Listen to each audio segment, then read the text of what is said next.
Bending to the Rescue is an adult work with a high level of tragedy and pain in which nothing good awaits the characters. In an era shrouded in a heavy veil of hopelessness and tragedy, it tells of a fate that brings only sorrow and suffering to its heroes. At the center of this story is Selina Valentine, a woman whose life has become a canvas for depicting the darkest colors of human struggle and despair. Her attempt to escape from the cage of a predetermined fate seemed to find its end at the moment when the carriage, like a predator catching up with its prey, overtook her at the most hopeless moment. The night, as if executing the harsh will of fate, blocked Selina's path, threatening her with his sword pressed against her vulnerable throat, marking the end of her escape. An atmosphere of tension and fear enveloped their meeting place. Selina, trying to hide the trembling in her voice, stammered her last word of protest, the embodiment of her desperate longing for freedom, refusing to return to her old life. However, this act of rebellion was cruelly interrupted by the voice of her husband, Selin, which suddenly came out of nowhere. His words, full of determination and coldness, echoed in the air, promising that he would be the one to take charge of her fate. The man was seeking advice on how he should deal with Selina, who had dared to defy conventional norms and had run away, declaring her unwillingness to have a child with him. This moment, brimming with emotional tension and moral dilemmas, was the climax for one reader who followed the unfolding events of Selina's story through the pages of the novel. Feeling her inner tension rising with each paragraph she read, the girl made the decision to remove herself from this world of pain and suffering. With a touch of a button, she turned off her phone, wanting to protect herself from further emotional exhaustion, and afterward, she gave the novel her lowest rating. However, in the next moment, when reality and fiction intertwine in the most unexpected and fantastic manifestation of fate, the girl finds herself in Selina's body. This transition was so sudden and inexplicable that the boundaries between worlds seemed completely blurred. Now she was no longer just an observer, but a direct participant in the events, feeling every emotion and physical sensation Selina was experiencing.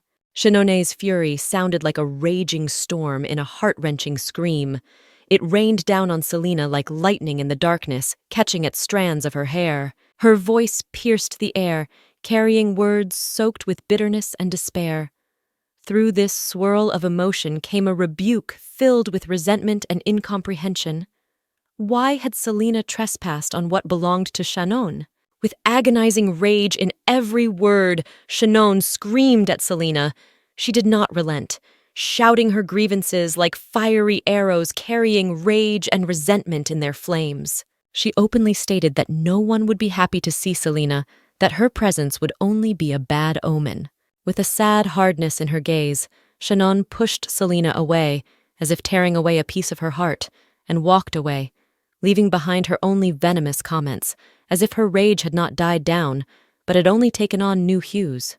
The maid, whose eyes were filled with tears of sympathy and helplessness, ran up to Selina. Her desire to comfort, to pity her mistress was so sincere that the air around her seemed soaked with the bitterness of her feelings. Selina, caught in the midst of her own calamity, is faced with a stunning discovery. She has been reborn into a world she knew only as the saddest of all the book worlds she has ever encountered. Selina's original life was full of darkness and despair, starting from her earliest years. From childhood, she lost her parents and was a victim of violence, a cruelty that left deep scars on her heart and soul. Growing up did not bring relief. On the contrary, Selina was forced into marriage like a commodity whose fate depended on the wishes of others. This period of her life was marked by new challenges, each day a reminder that happiness was only a fleeting dream for her. The situation was exacerbated by the fact that even the most private, intimate moments of her life, which should have been islands of warmth and love, were overwhelmed by pain and humiliation. The bed scenes, which in any other story might symbolize affection and passion, in her case were read through tears. They were just another reminder of the disenfranchisement and loneliness enveloping her existence. Selina, who found herself in an unfamiliar and hostile world, felt lost. In the face of a tragic fate, she could not find a way out of the situation. The mysteriousness of her sudden transition into a world she knew only as a reader added to her anxiety. She wondered exactly how, having previously remained only a nameless spectator beyond the pages, she had become a participant in this story. At the same time, Selina found an unexpected source of comfort in her new reality. Selina reflected on her past, the times when she was part of the movie industry, a world where beauty was currency. But even there, she had never met people with looks as striking as her own now.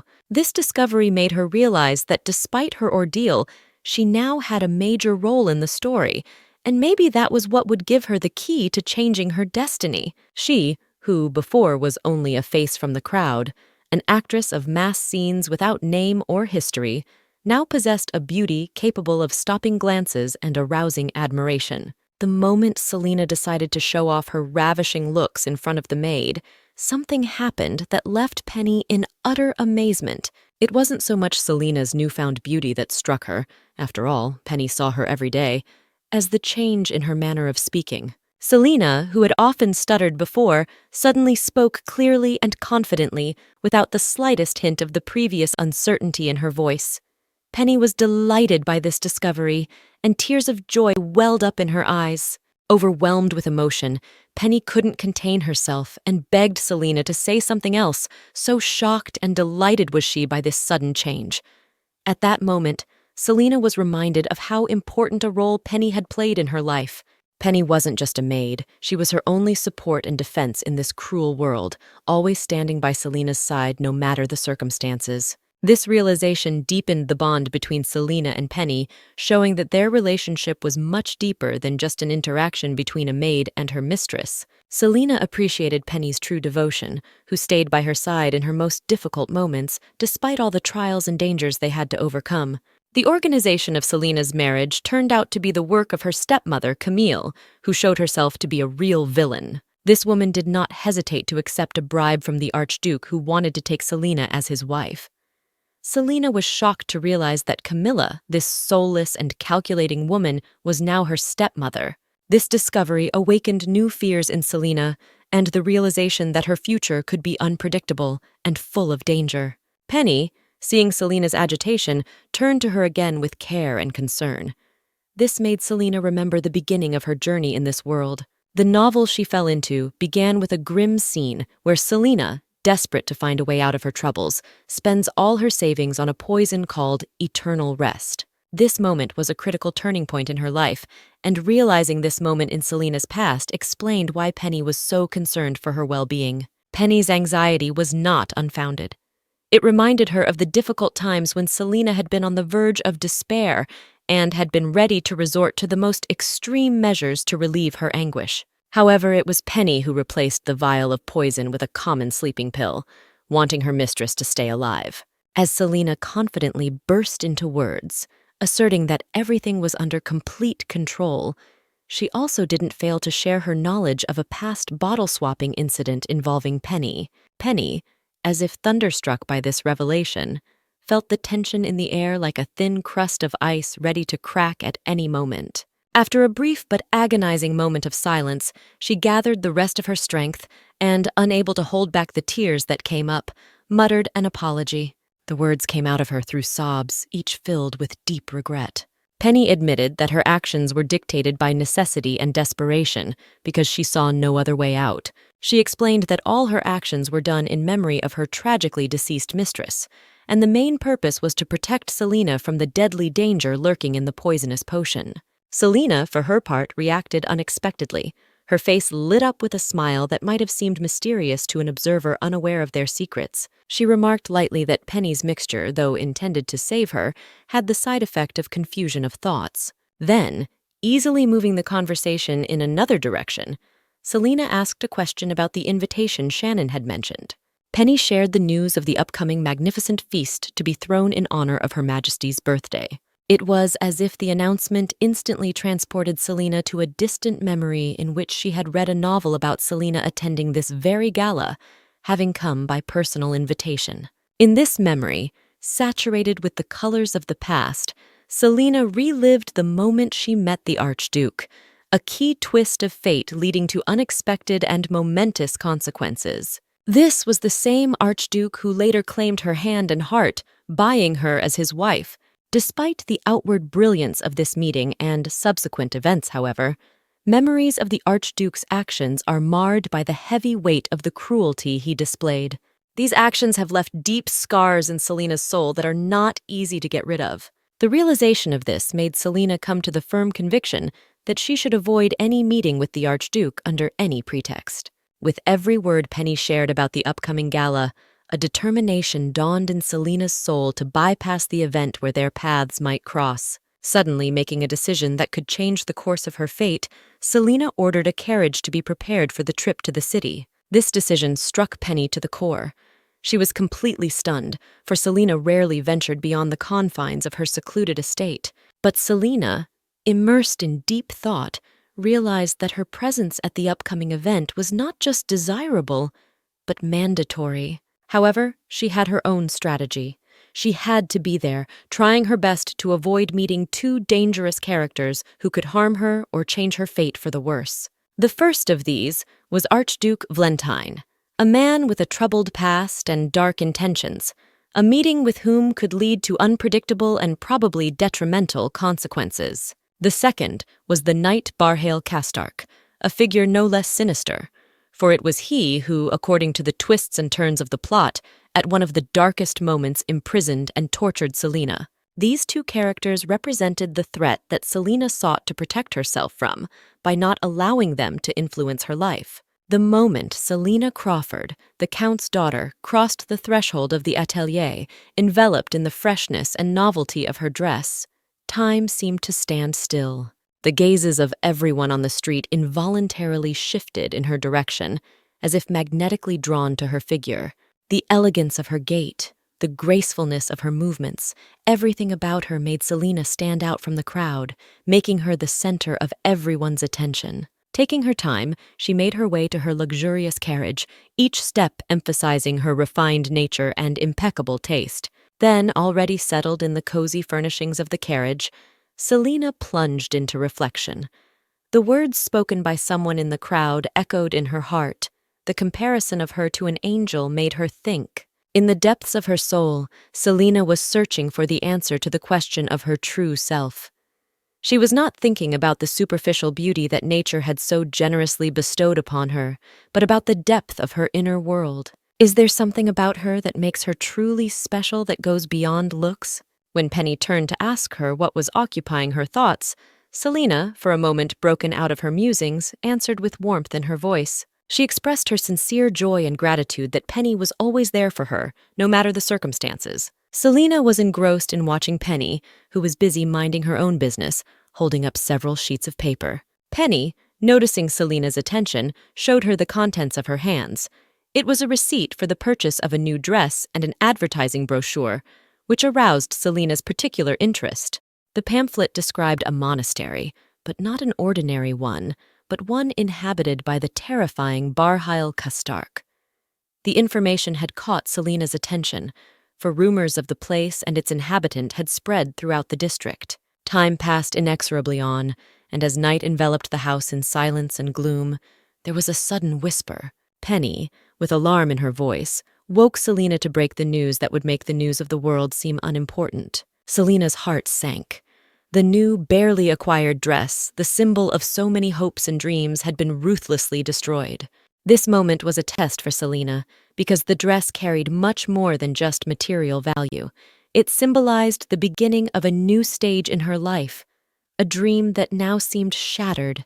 Deep disappointment enveloped Selina, for choosing a dress was not an easy decision for her. A lot of time and effort went into finding the perfect outfit that reflected her inner world and status. However, now that the dress had been ruthlessly destroyed, Selina couldn't shake the thought that Shannon was behind it. She was convinced that this was not an accident, but a purposeful act of vandalism. Penny, sharing her observations, reinforced this certainty by suggesting that Shannon may have done so out of revenge for not being invited to the Empress's birthday party. This conclusion seemed quite logical, given Shannon's well-known love of luxury and high society attention. The absence of an invitation could be a real blow to her, which could prompt her to take decisive and even aggressive action. Selina, thoughtfully considering the situation, came to the conclusion that the destruction of the dress was only the first bell, a warning from Shannon. She realized that if Shannon was really behind this act, her revenge abilities could go to a whole new level. In the atmosphere of rising tension, Selena, gathering her will into a fist, decided to make an unexpected decision. With the utmost earnestness, she turned to Penny and, looking her straight in the eye, announced her intention to let out a sudden shrill cry of fright and terror. Her task was to summon Selena's uncle, for which Penny was to go immediately to fetch him. Selena knew that in order for her plan to succeed, she would need to muster all her strength and emotion to make her scream sound as convincing as possible. Preparing herself for decisive action, Selena inhaled a full breath and let out a loud, piercing scream that cut through the silence of a night filled with heavy foreboding. Her mind was spinning with the thought of her uncle Cedric, a man with a military background and incredible discipline, waking up very early. Her design was based on the knowledge that the Crawfords, to whom she belonged, had always been in the army, and that her uncle was not only a soldier, but a captain of the Order of the White Eagle. This detail made him the ideal candidate to solve the problem at hand, for his military training and experience ensured that he could act decisively and without hesitation in any situation. As expected, it didn't take long for Cedric to arrive. His imminent arrival was most welcome. He found Selena in tears, devastated and broken before the wreckage of her once beautiful dress. Cedric, whose attention has been completely consumed by the dress incident, demands conclusive proof that Shannon is the one behind what happened. Penny, trying to substantiate her accusations, explains that she doesn't think anyone other than Shannon had a motive to hurt Selena by ruining her dress. But such an argument does not resonate in Cedric's heart. He was accustomed to order and evidence, but he found such assumptions unconvincing. In his heart, he felt disappointed, for accusations without clear evidence seemed to him hasty and ill-considered. Nevertheless, this moment made Cedric rethink his decisions regarding the management of the residence. While bitterly recognizing his recklessness in selecting a candidate for the position of manager, he could not help but agree that he may have made a mistake in appointing the wrong person to the role. William, the manager of the residence, in turn, pleads guilty to the situation. With sadness and a sense of deep remorse, he states that there is no excuse for his actions or inaction that allowed this unpleasant situation to unfold. This moment is a reflection of his internal awareness of his own responsibility and a recognition that he could have done more to prevent such incidents. William, with visible regret in his eyes, accepted responsibility for what had happened, admitting his guilt to Cedric and Selena. He explained that he didn't have access to Selena's bedroom and therefore couldn't prevent this unpleasant situation. This moment re-emphasized the complexity and confusion of the circumstances that led to the destruction of the dress and the disturbance of Selena's peace. Cedric, understanding the complexity of the situation, apologized to Selena for the unfortunate meeting and the awkwardness of the circumstances. Selena, confused by the whole situation, hardly realized what was going on around her. After all, in the original script, they were not close, and Cedric's sudden appearance in her life was a real surprise. Selena gathered her courage and decided to declare that she was glad her uncle had come home after all this time. Cedric, imbued with warm feelings for Selena, thought briefly before smiling a beaming smile at her. He stated that he was glad that Selena's health was restored and that she was safe. Like the plot of a dramatic production, the scene is brought to life by the moment of Shannon's unexpected appearance. Her sudden entrance into the room is accompanied by a loud announcement that cuts through the silence like lightning to the sky during a storm. With confidence sparkling in her eyes, she flatly denies any accusation of suspicion directed toward her about the disappearance of Selena's dress. Her servant girl, like a shadow, agrees with her every word, adding weight to her mistress's assertions. In this kaleidoscope of emotions, Shannon doesn't miss an opportunity to recall her recent well wishes for Selena, attempting to paint an image of unadulterated innocence and concern for the well-being of a family on whom shadows may fall because of the failures at the feast. Shannon's words are filled not only with denial of guilt, but also with indignation that suspicion has dared to touch her. She portrays herself as a victim of circumstance, while her accusations against Cedric for his bias seem sharper than a dagger under his shirt. Cedric, caught in this stare full of accusations, feels compelled to apologize, trying to smooth the edges in this ridiculous situation, but his words of apology sound weak against the dominating presence of Shannon. Selena, watching this performance, feels a growing irritation in her. Her emotions boiled up like a volcano on the verge of erupting, for every word Shannon said, every gesture Cedric made, reminded her of the reasons she'd always disliked Cedric. Her irritation wasn't just an emotional reaction to current events. It was as if it encompassed the entire history of their relationship, every moment when his actions or words had left a scratch in her soul. At the heart of this drama lies Cedric's neutrality, which proved to be not just a passive stance, but a decisive factor in Selena's fate. It was his refusal to act that caused Selena to be stripped of her inheritance rights. The moment her stepmother, playing the part of a black merchant of the fates, sold her into the hands of the Archduke like a commodity in the marketplace. In the back of her mind, Selena realized that the same fate of neutrality could be fatal for Cedric himself, foreshadowing his demise at the hands of Camila, who, in the story, poisoned him with poison. In the midst of this whirlwind of events and reflections, Cedric, as if trying to make amends or to bring clarity to the confusion of feelings and accusations, proposed a solution that in his eyes might have seemed like a bridge across the chasm separating them, the purchase of a new dress for Selena. Selena, for her part, pondering her next moves, decided to use this moment to develop a game of her own, an intrigue that could turn all the cards in an instant. She mentioned her mother, as if dropping crumbs of information to evoke guilt or sympathy in Cedric. Selena spoke of her mother with a note of longing in her voice, mentioning that she had been on a hunting trip for 2 weeks and had yet to return, creating around her figure the aura of a lost daughter longing for some kind of care and attention. Cedric, seized by a surge of anger, could not contain his emotions.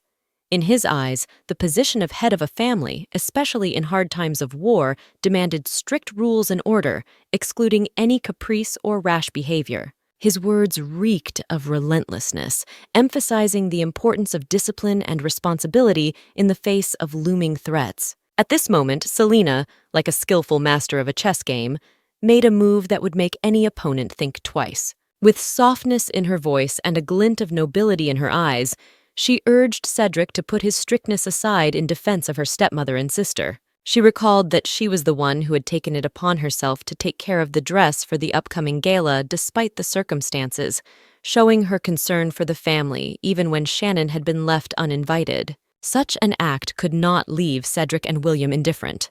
They, impressed by her generosity and her ability to think of the good of the family even in moments of personal offense, could not help but recognize her nobility. In an atmosphere saturated with anticipation of a decision, Selena, with dignity and firmness in her voice, offered an unexpected way out of the situation. She expressed her desire to put herself to the test by spending a month in a monastery, to reflect on her actions and opportunities for personal growth in the solitude and silence of the monastic walls. She emphasized that the monastery is always in need of extra hands, indicating her willingness not just to reflect, but to work, to contribute to the common cause. However, in her proposal, Selena didn't forget about Shannon. Fairness demanded equal terms for both parties, and so she insisted that Shannon spend a month at the estate, away from the possibility of interfering with her plans. This proposal was not just a solution to the current conflict, but a clever move to provide Selena with the space she needed to realize her plans, without interference from unwanted parties. Cedric, weighing the pros and cons, came to the conclusion that Selena's proposed plan was worthy of approval. In his eyes, it was not only wise, but also fair, reflecting Selena's deep understanding of the need for personal development and responsibility to her family. In the back of the castle, where the silence is usually broken only by the rustle of dresses and quiet footsteps, there was a moment of genuine gratitude and joy. Penny, who was now a chambermaid, could not hide her excitement and gratitude towards Selena. This twist of fate for Penny was not just a promotion, but a recognition of her personal qualities and labors. Selena, in turn, with warmth in her voice and a twinkle in her eye, assured Penny that she truly deserved the position. After all, It's not every day you find someone who can care for others so much that she even helped Selina overcome her stutter, a barrier that seemed insurmountable. Penny, beaming with happiness, shared with Selina that seeing her as she was as a child fills her heart with joy.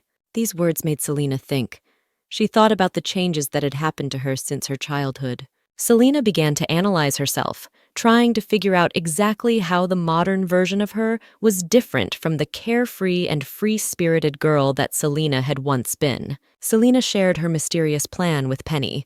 She earnestly declared that when her stepmother returned home, Penny would be summoned to her to give an account. Selina urged Penny to prepare for this moment with the utmost care, emphasizing the need to tell the whole truth without hiding the slightest detail. This sudden demand took Penny by surprise, for she had not expected such a turn. However, Selina's next words were even more unexpected.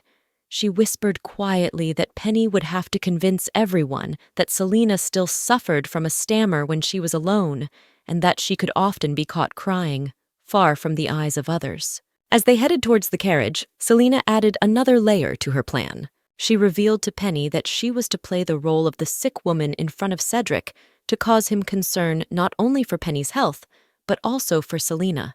This move should have convinced Cedric to make Selina more comfortable at the convent, perhaps even better quarters. This plan was filled with a deep concern for the future, where Selina sought to secure a better position for herself and Penny by manipulating the perceptions of those around her with intelligence and finesse. In a corridor filled with the heavy air of impending strife, Selina's attention was suddenly drawn to a figure slowly descending the grand staircase. It was Shannon, her sister, who wasted no time in expressing her disapproval at the mention of the convent. Shannon's words sounded like a warning, saying that Celine had made a mistake without even realizing it. However, Celine didn't seem to pay much attention to this, and, not wanting to engage in further argument, headed for the exit. Shannon, for her part, did not give up so easily. She haughtily remarked that she had learned about a certain drug that Celine supposedly took to get rid of her stutter. The comment was clearly meant to provoke a reaction, but Celine remained unfazed, not giving any sign that her sister's words had hurt her. Seeing that her attempts to get attention or a response were unsuccessful, Shannon moved on to more aggressive threats, up to and including physical violence. Shannon, flaring with anger, suddenly broke the silence, searing Selina with her gaze and filling the air with her piercing scream. Her words were full of venom. She was insulting Selina as if trying to find a weak spot and hit it. However, Selina, outwardly calm and unperturbed, seemed to ignore Shannon's words. Her expression expressed a kind of detached interest, as if she didn't recognize her sister's presence in the world. Finally, Selina turned to Shannon, her voice sounding even and unemotional as if this was just a formality. She announced the arrival of the tailor who was waiting for Selina to pay for the torn dress. With confidence and firmness, she stated that Shannon would be held responsible for the damage to the dress. But even in response to this, Shannon flared up again, pouring out her anger and denying her guilt as if passionately defending her right to innocence. But Selina's face remained impenetrable, as if she had long ago crossed the line of emotional involvement in this conflict, retaining only a shadow of interest in what was happening. With a smile full of secret intentions, Selina lightheartedly asked Shannon not to cause unnecessary trouble. Selina's demeanor, so unexpectedly calm and confident, made Shannon feel a wave of incomprehension and fear. She couldn't grasp what had changed in her sister, what unknown forces were now driving her. In response to Selina's attempt to touch, Shannon recoiled, knocking her sister's hand away, as if that action might help her regain control of the situation. But Selina, without showing the slightest sign of concern or annoyance, simply turned and walked away, leaving Shannon alone with her questions and screams. Shannon, left deeply perplexed, shouted after her sister as she left, demanding an explanation as to what Selina was up to, what secret plans she was hatching. This moment brought to mind that dramatic episode in the novel when Shannon, in a fit of rage or jealousy, kidnapped Selina. His Majesty's knights then turned the entire estate upside down in search of the missing Selina, showing how important she is to the kingdom. And Shannon, found crying in the barn, felt not only the fear of impending punishment for her reckless act, but also the realization that her actions could forever change the course of their family history. Panic gripped Shannon in the tense atmosphere, when every sound seemed to herald imminent disaster. The voices of the knights echoed off the walls of the manor, terrorizing her, promising violent retribution for her actions. And so, the climax came. The door to the barn where Shannon was trying to hide from the inevitable was suddenly and violently kicked in. Shannon's heart sank in anticipation of the fate that now seemed to be sealed in the face of the knight standing on the doorstep. This knight, whose name inspired respect and fear, Barale Karstark, like a giant, stood out among the others with his determination and power. His voice, calm and confident, cut through the tense silence, promising Shannon safety. His words held not just self-confidence, but a promise of protection, no matter whose land they found themselves on. Whatever long and arduous journey lay ahead of them, Barale Karstark was ready to shoulder the burden of responsibility for Shannon's life, demonstrating not only his chivalric prowess, but also his human compassion. In that moment, as Shannon fought back and cried out her fears, it became clear. They both had a journey full of challenges ahead of them.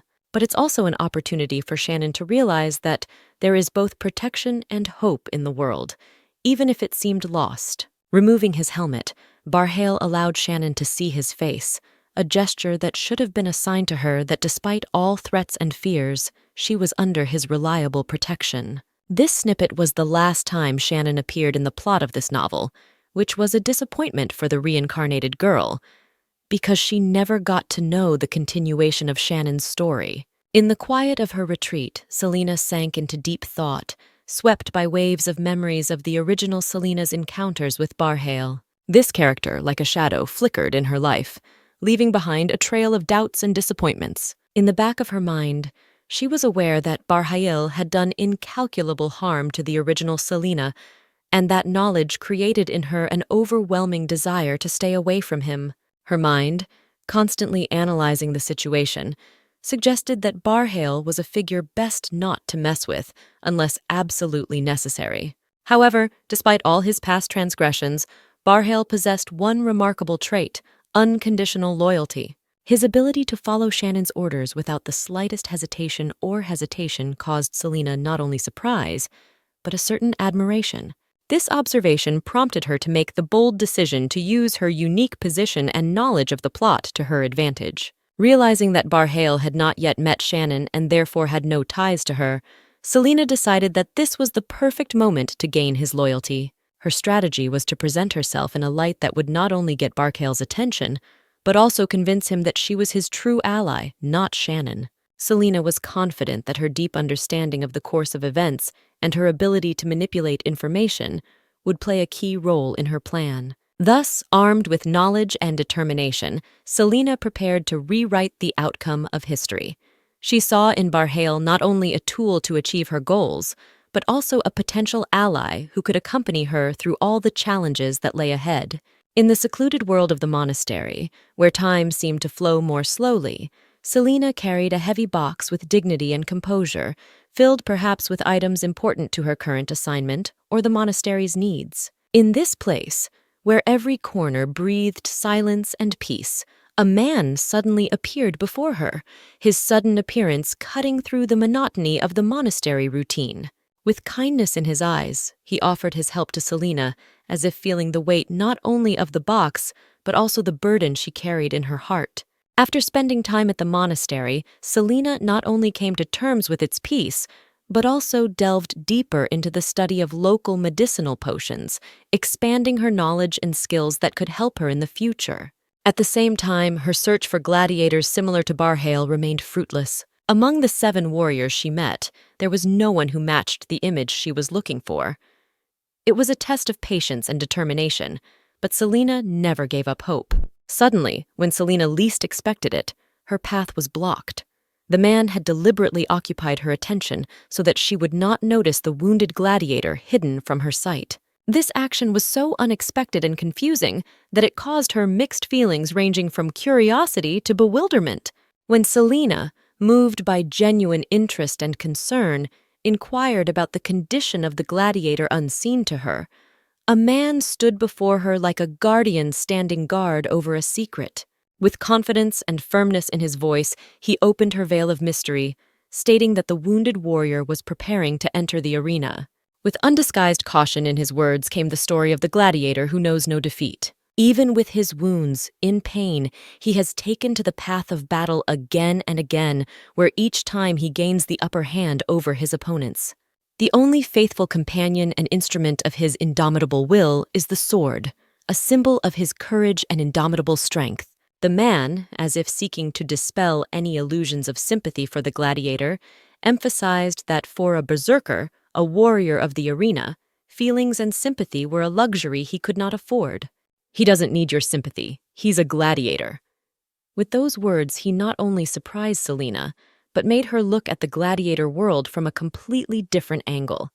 These words sounded to her a reminder of the cruel world in which gladiators live, where strength of mind and body and the ability to overcome pain and fear are valued above all else. At the threshold of greatness, when only 2 victories separated the berserker from the title of victor, the shadow of death was already looming over the arena, ready to touch him at the first defeat. Selena, looking into the warrior's fate, found confidence in his imminent victory, believing that Barale possessed strength and luck enough to overcome any adversity. But the man, like a messenger of destiny, brought news, shrouded in mysticism and belief in a higher power, that even in defeat, Barale could escape death if only divine intervention would patronize him.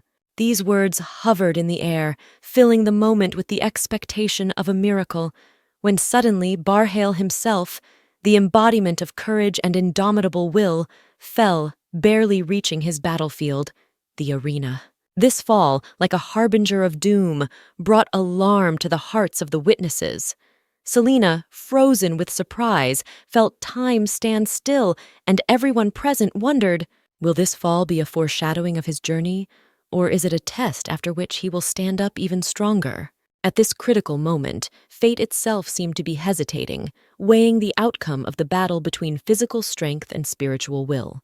The idea that even a great warrior might need divine assistance gave the situation a special tension, reminding them that the outcome of battles in the arena did not always depend on skill and strength alone. On the healing field, where the battles had left their indelible marks, skilled medicine men gathered, taking up their craft with an unusual ingredient, mana, which they began to carefully inject into Barale's many wounds. Selene, standing nearby, couldn't hide her amazement at what she saw, as the sight was extremely enchanting, but that wasn't the most important thing. For her, as for many who were used to traditional healing methods, using mana as medicine seemed out of the ordinary. But it wasn't just the mere fact of using mana that gave her shock.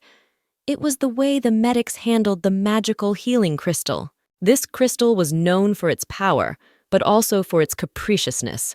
People often lost consciousness during its activation, which added risk to the whole process. Selene, with bated breath, watched every movement of the doctors, secretly hoping that a priest of the highest rank would be found among them. In her mind, only a true master of her craft, with deep knowledge and a powerful gift, could control such power without endangering the patient's life. She realized that the success of the treatment depended not only on the magical abilities of the healers, but also on their ability to work under extremely unconventional conditions, demonstrating the wonders of the medical art. In this story, Selene knew a priest whose abilities and knowledge seemed perfectly suited to her current situation. As she approached him, she presented him with a stone, which, she said, had been dropped by the priest from his pocket. This discovery stunned Franz, the priest, who, gazing at the stone, did not conceal his amazement. He said that Selene might have divine powers, for the stone in her hands glowed with a bright violet light, a phenomenon that could be proof of her unique gift. Franz, realizing the fullness of the moment and the possible consequences of this discovery, hastened to assure Selene that all that was said and seen between them would remain between them. There was confidence and support in his voice, meant to keep Selene safe from potential problems that could arise if information about her abilities became public knowledge. Thus, a bond of trust and understanding developed between Selene and Franz, based on a shared desire to protect and preserve Selene's unique gift. After exchanging glances full of reticence and secrets, Selene, feeling a growing curiosity and embarrassment, decided to ask Franz about the reasons for his decision to keep her potential divine nature a secret. Her question caught Franz off guard, causing him further embarrassment that was as obvious as his clumsy attempt to find the right words to explain. In an attempt to ease the tension of the moment, Franz finally expressed a thought that seemed both weighty and somewhat amusing. He mentioned that if Celine were to become a priestess, she would have to observe strict restrictions on her dietary habits, which included giving up meat altogether. For Celine, who apparently loved meat, a product that symbolizes for her something important and irreplaceable in her diet, this revelation came as a real shock. Her reaction was not long in coming. She was deeply upset and even discouraged by the prospect. The emotional outburst caused by contemplating a future where her favorite treat would be outlawed made Celine make a decisive decision. With a firmness that reflected her inner confidence and desire to stay true to herself, she decided that the path of a priestess was not a path she was willing to take. Unexpectedly for Celine, her attention was drawn to the way the magical stone seemed to remain indifferent to Franz's touch. Pondering the possibility that Franz might be hiding something, or worse, might not be who he thought he was, she couldn't escape the thought that his immunity to the stone's magic might indicate ill intentions. When Celine noticed a change in Franz's behavior, who began to stutter, it only increased her suspicions. Her keen mind and observation allowed her to notice the smallest changes in his manner of speaking. Franz, sensing Celine's attention on him, and perhaps realizing that his reaction could be interpreted as a sign of guilt or nervousness, embarrassedly, hurriedly excused himself, saying that such a mockery of his condition was almost a crime. Wanting to diffuse the situation and perhaps find a way to strengthen their uncertain relationship, Celine decided to offer Franz a deal. Her proposal was simple, but opened up prospects for further communication.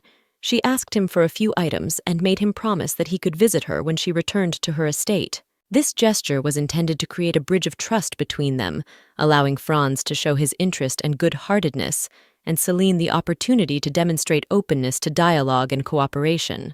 When Franz, perhaps sensing the gravity of the proposed deal, hesitantly asked Celine what she could offer in exchange, the atmosphere between them became tense. Celine did not hesitate to share with him a secret kept deep in her heart.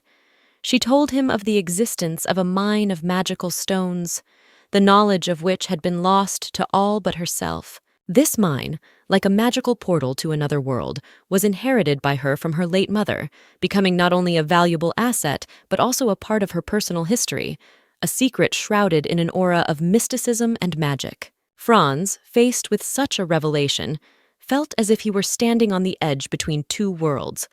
On the one hand, Celine's proposal could open up new horizons for him. On the other hand, he was confused by the unexpected generosity of the offer, which seemed to him like a bribe. His reaction was cautious, for as a priest, he was accustomed to a strict ethical line distinguishing between personal interests and spiritual duties. Celine, in turn, sensing his hesitation and confusion, hastened to comfort him. She easily saw how awkward Franz was in the face of such a proposal and endeavored to ease his distress. With her usual sensitivity and understanding, she gently touched on the subject of his ministry, emphasizing how difficult it must be for him to perform the duties of a priest without divine power, and therefore he should move to the capital. These words were not just words of comfort, but an indication of Celine's deep understanding of the complexity of his situation, offering him not only material support, but also emotional sympathy and support. Franz, sensing slight confusion and blazing interest at the same time, turned to ask Celine a question. His voice trembled with curiosity as he tried to find out how Celine was going to handle the magic stone and the mysterious potion. Some time passed, and the scene moved to a gloomy room where Selina, standing before Barale, could hardly conceal her feelings. Her hands, soft and caring, gently dabbed the cloth over Barhale's scarred, sweat and blood-covered body. This moment was filled with a deep sense of sympathy and bitterness at the realization of how cruelly the gladiators had been treated. Selina, whose heart was filled with compassion, could not remain indifferent to Barhale's suffering, seeing him in such a state. Suddenly, out of his daze and pain, Barale seemed to come back to life, his eyes slowly opening. Celine, sensing the slightest movement, immediately moved closer to him, trying to catch every word he said, every whisper that might escape his exhausted throat. At that moment, as she leaned over to hear him better, Barale, gathering the remnants of his strength, whispered in her ear a plea for her to leave him. Selina, with gentleness and determination, motioned for Barale to lower his sword. That moment, filled with tension and uncertainty, turned in an instant into an episode of genuine trust and understanding as she gently took his powerful palm in her delicate hands. Leaning over him, it was as if she enveloped him with her warmth and care, expressing her understanding of the depth of his pain and suffering he was experiencing. Her words were full of a sincere desire to help, to bring comfort and healing to his tortured body and soul. At that moment, Selina, acting with the utmost care, injected him with the medicine. She had expected that Barale, like a true warrior, would resist, defending his independence and pride, but his reaction was quite different. Barale, contrary to expectations, accepted her care without the slightest doubt or hesitation, as if in the depths of his soul had awakened the hope of healing and the belief that even in the darkest hour, light could be found. This act of trust and lack of resistance was a testament to the deep emotional connection between them and an indication of how great his faith in her abilities and purity of intentions was. Encouraged by her unwavering determination to give Barale new hope of recovery, Selina turned to magic, which held the promise of healing. With awe and anticipation of wonder, she took the mana crystal in her hands, this object of great power and mystery. Her hands trembled slightly with excitement and responsibility, for she was about to perform a truly great deed, to infuse Barale's emaciated body with divine energy capable of performing miracles.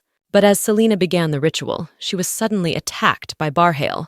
The moment took her by surprise, for it was as quick as it was unexpected. Selina's heart thudded in her chest with fear, and her mind whirled with the thought that her life could be cut short at this very moment. At this critical point, she remembered Barale's origins and how cruelly society divided people into layers, leaving those born at the bottom with no hope of a decent future.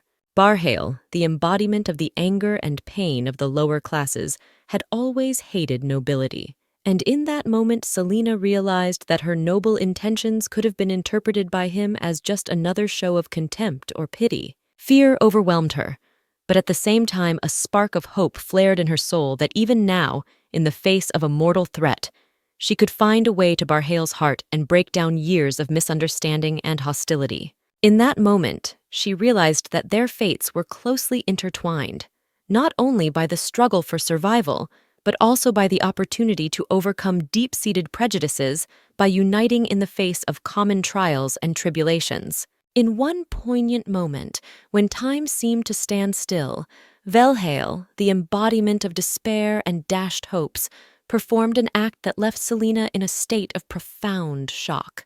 With a force that came from the depths of his tortured soul, he demanded of her the most extreme act of mercy, death. His hands, as if in desperate pleading, drew her arms to his neck in a sign of willingness to accept release from endless suffering.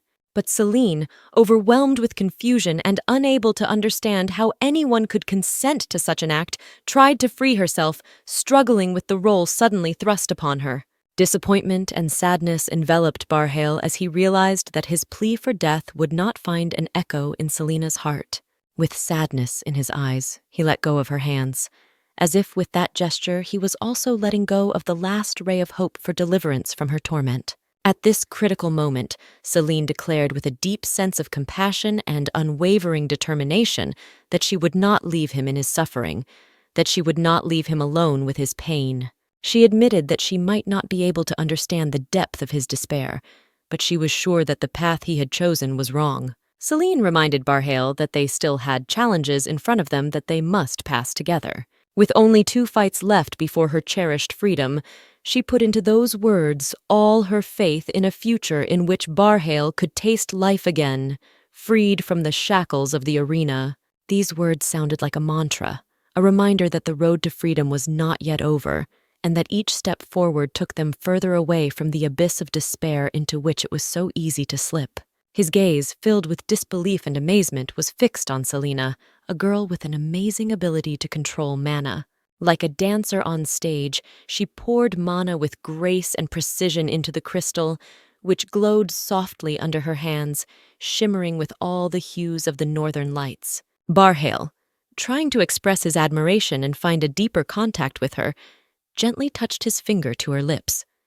It was a moment, full of magic and unspoken words, when time seemed to stop. Selena, whose heart beat in unison with his, raised her gaze to meet his eyes. The moment their gazes crossed, the air around them trembled with invisible energy. Barale, usually so confident in himself and his abilities, blushed, feeling a wave of embarrassment that was unlike his usual behavior. It was at that moment that Selena saw before her not just a gladiator, but a young man of not only external, but also internal beauty, strength of mind, and sensitivity of heart. Her heart quickened with the realization of how much this moment meant to her. But then, when it seemed as if the world around them had closed in a single glimpse, something unexpected happened. The reality around them began to distort, as if the world was dissolving and being reborn before their eyes. In one unpredictable moment when calm was barely in the air, Selena was suddenly summoned. With this call came the urgency of her departure, but Barale, as if feeling the weight of the moment, endeavored to hold her back. With words drenched in despair and supplication, he turned to her, begging her not to leave him alone to struggle with his own feelings and the trials ahead. However, Selena, standing at the fork of fate, could only cast one last piercing glance at Barale, as if trying to imprint his image in her soul. Her figure vanished into the distance, leaving behind only a promise to return, like an invisible thread binding their hearts across time and distance. Time flowed, and Selena's next meeting was just as tense, but for a different reason.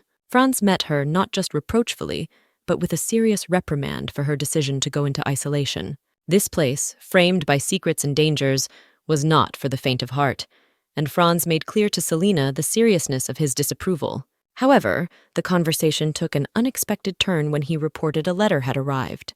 This moment made Selena forget her previous troubles, for each letter could carry a new hope, a new challenge, or answers to the questions that had plagued her for so long. Selena, deep in thought, suddenly realized the possibility that Franz might have followed the mysterious stone he had once given her as a symbol of trust and partnership. The thought made her heart race in anticipation or perhaps in mild anxiety. However, when she shared her concerns with Franz, his reaction was one of surprise rather than confirmation of her hunch. Franz, dutifully denying the possibility, assured her of his integrity and principles, which would not allow him to resort to such methods of surveillance. Selena, realizing the possible misunderstanding, easily overcame the moment of tension by diffusing the situation with a joke. Her words that they were now partners and it was fitting for them to take an interest in each other's lives came with ease, putting everything in its proper place.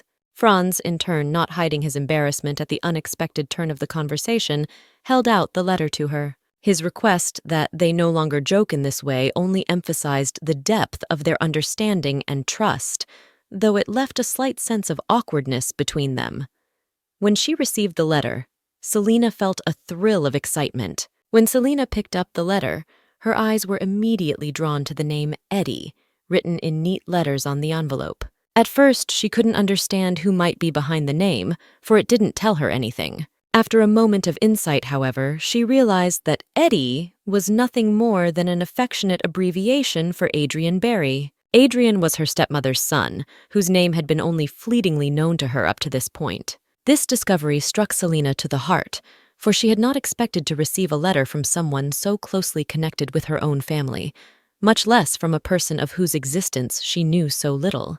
Realizing that the contents of the letter could reveal information of an extremely personal nature or affect her future fate, Selena hurried to seclude herself. She felt that reading this message was a strictly private matter and would prefer to unravel its mysteries in complete privacy, where no one could see her reactions or the emotions that might be awakened as a result of these revelations.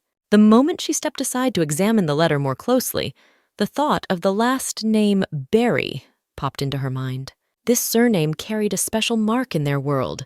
It was given to those whom society considered bastards from the West. Selina, holding a letter from Adrien Barry, is plunged into a whirlwind of memories awakened by his name. Her thoughts inevitably drift back to the dark times when Camille, her stepmother, physically abused her for any attempt to communicate with Adrien. Another layer of memories opens up for Selina, transporting her back in time to when she was married to the Archduke, a man whose perverse pleasure lay in seeing her tears and suffering. Life beside him was full of torment and humiliation. Every day brought new trials and painful lessons. In the midst of these heavy memories flashes a moment shrouded in a halo of hope, when one day, traveling in a carriage with the Archduke, they were unexpectedly drawn into a chase. Not a few seconds later, Adrien approached their carriage, determined to save Selina from another day of being held captive by her tormentor. This act of bravery on Adrien's part, despite all the risks and possible consequences, ignited a spark of hope in Selina's heart and gave her the strength to continue fighting for her happiness and freedom. The moment Selina seemed to catch a ray of hope on the horizon of her destiny, things turned out to be much sadder. The Archduke suddenly pulled her back into the grim reality, dragging her back into the carriage as a symbol of inevitability and hopelessness. That moment, filled with drama and despair, reached its climax when the Archduke, like the hero of a tragic epic, swung his sword in Adrien's direction. Adrien, facing his own fate, with eyes filled with tears and despair, spoke words of love for his sister, as if trying to find redemption for all his actions through this confession. This was the final act of his life in the novel, an epilogue that left a visible imprint on his fate. Meanwhile, Selina, absorbed in grave reflections, opened the letter from Adrien.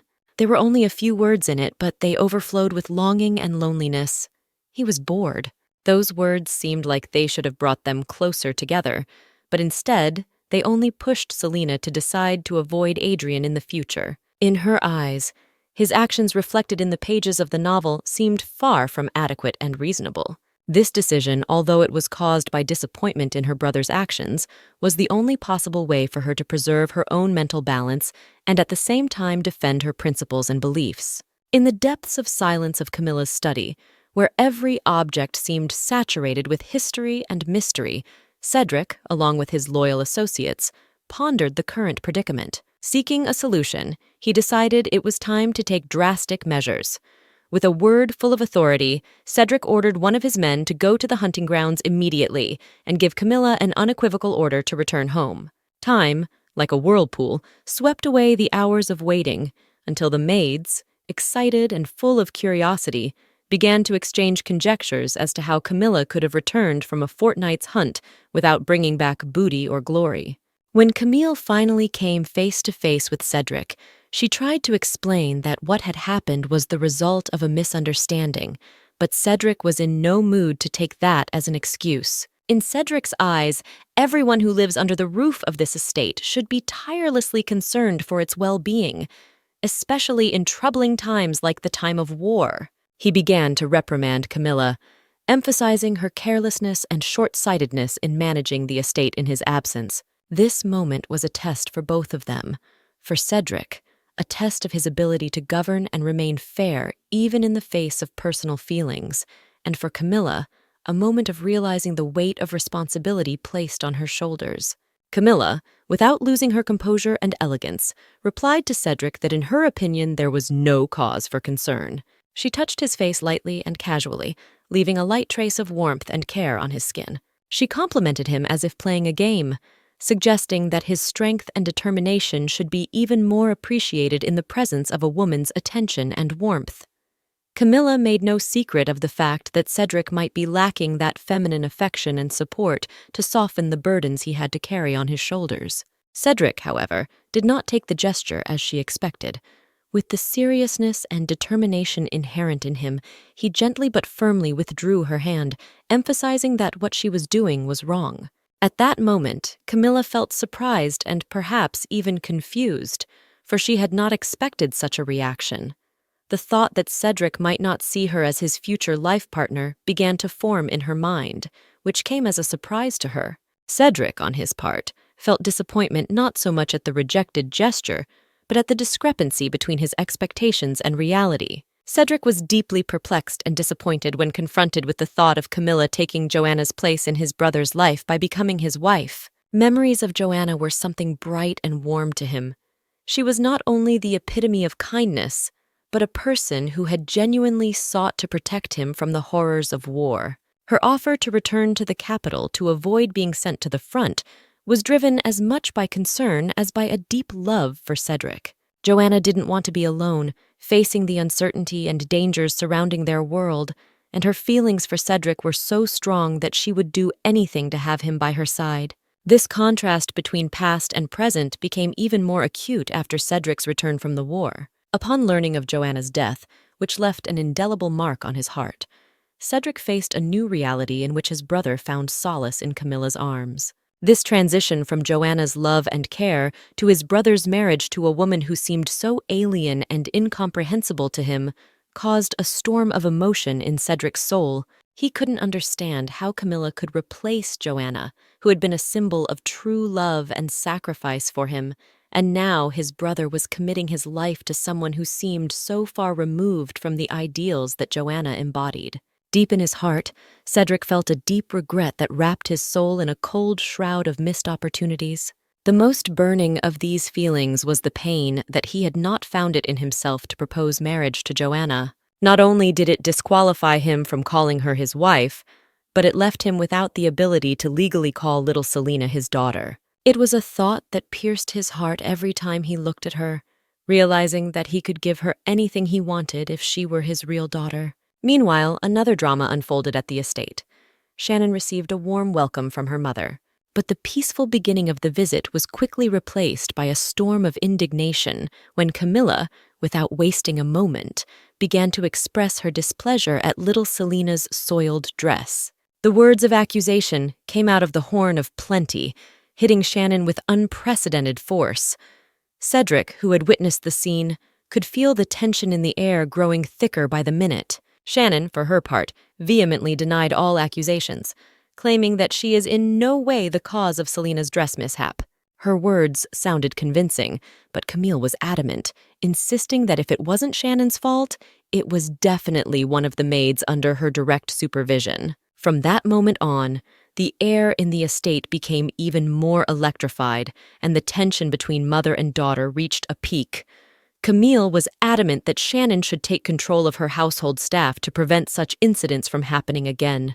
From the maid's words, Selina was exhibiting changes in her behavior that were so abrupt and unexpected that they could be compared to the sudden awakening of another personality within her. Moreover, Selina was unusually generous and unexpectedly promoted the coachman's daughter to the rank of chambermaid.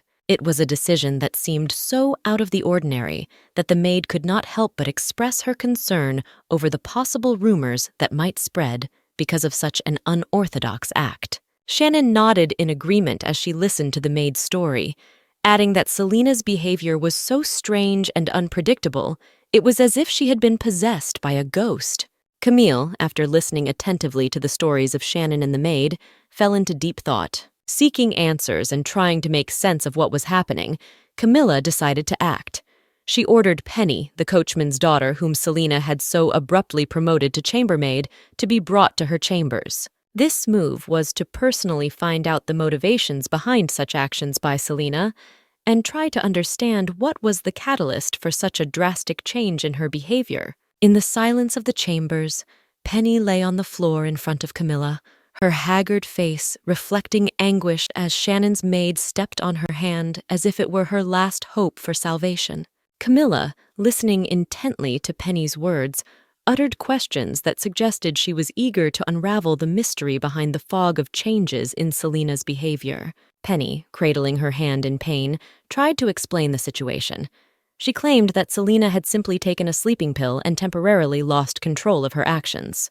Her consolation, however, was that Selina had not, in fact, changed. She continued to be the same girl she knew, a weak but kind soul who gets upset when left alone. Those words brought a gentle smile to Camille's face, as if a ray of sunshine had penetrated through the clouds of doubt. Camille asked about Penny ripping Selina's dress, leaving Penny puzzled. She remembered the other errand Selena had given her. Celine's words suddenly rang in her mind, a request to bring a button with her when she was taking measurements for a new uniform. In the quiet, expectation-filled room, Penny, holding a small but significant object, approached Camille. In her hands, she held modestly the button which she claimed to have found on the very day when the irreparable thing had happened to Celine's dress. This small object seemed to be a clue to the recent events. Camilla, weighing each word, asked if Cedric knew of this circumstance, to which Penny, as if confused, only shook her head silently, as if that gesture replaced 100 words. In response, Camilla, whose determination was evident in every movement, ordered Penny out of the room with icy calm. The next few moments were filled with tension.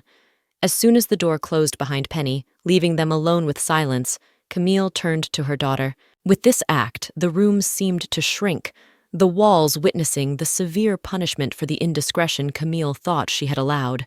There was a flicker of frustration in her eyes, and a desire to teach the valuable lesson of responsibility, emphasizing the importance of the consequences of every action, especially if it was such a small thing. After a brief moment of repose, Penny, with a slight glimmer of relief in her eyes, made a remark that made Spencer feel a mixture of surprise and concern. She shared that on this day, her treatment was a bit softer than usual, which was no doubt far from the norm given the rudeness with which she was usually surrounded. Such words coming from her were truly shocking to Spencer, opening his eyes to the cruelty of her daily reality. As the conversation between Penny and Spencer continued, Penny held out a small, neatly folded note to him. This small piece of paper was from Selena and contained instructions meant for emergencies. They detailed exactly what to do if Penny suddenly went missing for too long, as well as outlining steps for rescuing her from the icy captivity she sometimes found herself in. Spencer couldn't help but note that Selena seemed to like the cold conditions for some reason, to which Penny quickly replied. She clarified that Camille was actually behind it, forcibly keeping Celine in those freezing conditions. An unpleasant feeling swept over Spencer at the thought of Selena continuing to be subjected to unfavorable conditions that were certainly far from acceptable. This discovery caused him deep concern, for everyone deserves to live in safety and comfort. Penny, sharing her thoughts, commented that loneliness was perhaps the most difficult experience. Her words were full of sadness, for she knew better than anyone what it was like to be left alone with her fears and worries. But she stopped her story abruptly, as if realizing that her personal experiences might distract her from more important matters. With some relief in her voice, Penny confessed that despite the hardships, she finds comfort in knowing that Selena is safe at the convent, where she is not being attacked, and it gives her wounds a chance to heal. This moment of revelation emphasized the depth of their current situation, where even the slightest respite from pain and suffering is seen as a blessing. Spencer, sensing the urgency of the moment, emphatically expressed the idea that the situation should be reported to Cedric immediately. He is convinced that Selena is in dire need of a protector, a personal knight who can provide her with protection and support during these difficult times. This statement emphasized his determination and willingness to act, demonstrating a deep sense of responsibility for Selena's well-being and a desire to make a difference in her circumstances. Surrounded by curious eyes, Selena became the object of everyone's attention. The crowd, eager for entertainment, couldn't take their eyes off her, waiting to see how she would react to the upcoming gladiator fights. There was an air of anticipation and excitement in the air, but for Selena, all the noise and excitement was for something completely different. Her anxiety and worry were focused solely on one thing: Barale. Barale, a warrior whose skill and strength were unrivaled in the arena, was destined for victory. This knowledge, however, could not reassure Selena. Her heart shrank at the thought that, despite his skill and strength, he faced opponents whose brutality and power terrified even the bravest of the brave. Each of Barhale's opponents was extremely dangerous, possessing not only physical strength but also the ferocity with which they engaged in battle.